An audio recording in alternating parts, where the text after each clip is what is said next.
Как крепить радиатор на гипсокартон? Понятное дело, на сам гипсокартон вы радиатор не закрепите. Причем, если это радиатор биметаллический, либо алюминиевый, он имеет определенный вес. Про чугунный радиатор это вообще самая сложная позиция, потому что он очень тяжелый. Вдобавок, если он еще заполнен будет водой, то вес получается очень большой. Поэтому на сам гипсокартон никак не получится его закрепить. А какие выходы из положения здесь есть? Тоже существует два варианта. То есть, когда вы делаете каркас для гипсокартона, опять же повторяюсь, что это у вас либо направляющие из оцинкованных профилей, либо будут деревянные стойки, то в том месте, где вы собираетесь повесить свой радиатор, необходимо предусмотреть какую-то поперечную планку. Если это деревянный каркас, поперечную планку крепите к деревянным стойкам вертикальным в том месте, где у вас будут уже находиться кронштейны. И тогда, после того, как облицевали гипсокартоном, к этой деревянной планке можно закрепить уже кронштейны, без всяких опасений, что кронштейны вырвутся под весом радиатора. Опять же, вернусь к предыдущей фотографии. Как видите, для образца здесь вот есть, так сказать, вертикальный брусок. И если он у вас находится, например, выше крепления для радиаторов, то между деревянных брусков еще необходимо поставить дополнительный брус. Но если у вас такой возможности нет, давайте рассмотрим второй вариант, который тоже вам поможет уже закрепить радиатор. Предположим, у вас уже готовые стены, и вам не хочется, естественно, вскрывать гипсокартон для того, чтобы ставить дополнительные брусы для радиатора. Какой вариант еще существует? Вы берете вот такой вот кронштейн настенный, то есть не тот, который вкручивается вовнутрь, а накладной. Вот такой вот кронштейн, и он уже крепится непосредственно вот через эти прорези по уровню, который необходимо поставить кронштейн.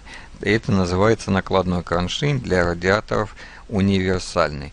В основном он используется для алюминиевых и биметаллических радиаторов.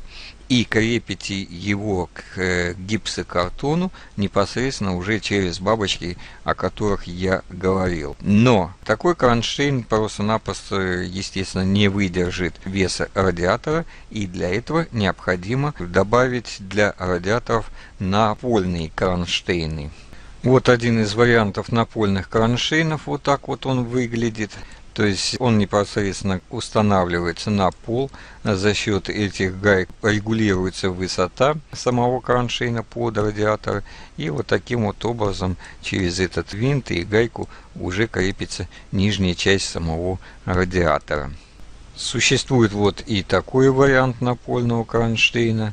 Как видите, та же самая пяточка, которая делает упор на пол, то же самое регулировочная гайка и так называемый хомут для фиксации нижней части радиатора.